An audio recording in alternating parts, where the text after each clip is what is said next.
மதச்சார்பற்ற முற்போக்கு கூட்டணி கட்சிகள் சார்பாக சென்னை சைதாப்பேட்டை பகுதியில் அமைச்சர் மா சுப்பிரமணியன் வீடு வீடாக சென்று பொதுமக்களை சந்தித்து தீவிர வாக்கு சேகரிப்பில் ஈடுபட்டார். அப்பொழுது பிரச்சார களத்தில் திமுக வேட்பாளர் மா சுப்பிரமணியனிடம் நமது செய்தியாளர் ஹரீஷ் நடத்திய கலந்துரையாடலை தற்பொழுது பார்க்கலாம்.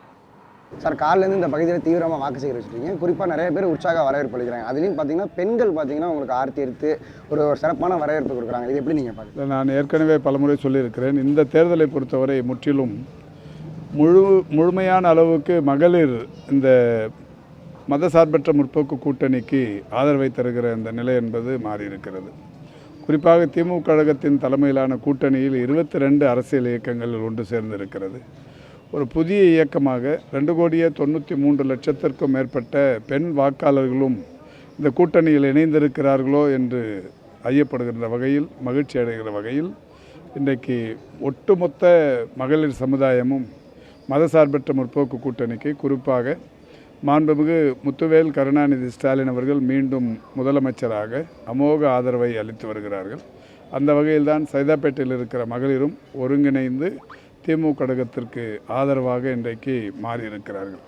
சைதாப்பேட்டையை பொறுத்தவரை மாண்புமிகு தமிழ்நாட்டின் முதலமைச்சர் அவர்கள் ஏராளமான திட்டங்களை செய்திருந்தாலும் சைதாப்பேட்டையில் அடையாற்றங்கரை ஓரம் இருக்கிற மக்கள் எந்த விதமான பாதிப்புக்குள்ளாகாமல் அடையாறை சீர்படுத்தும் பணிக்கு இன்றைக்கு திட்டமிட்டு அந்த அடையாற்றின் இருமருங்கிலும் இருக்கிற குடிசை பகுதி வாக்காளர்களை இங்கேயே சைதாப்பேட்டையிலேயே இருக்கும் அளவுக்கான ஏற்பாட்டாய் ஒரு 1700 புதிய குடியிருப்புகளை கட்டுவதற்கு திட்டமிட்டு நாகிரெட்டி தோட்டம் பகுதியில் இன்றைக்கு அந்த குடியிருப்புகள் கட்டும் பணி நடைபெற்று கொண்டிருக்கிறது.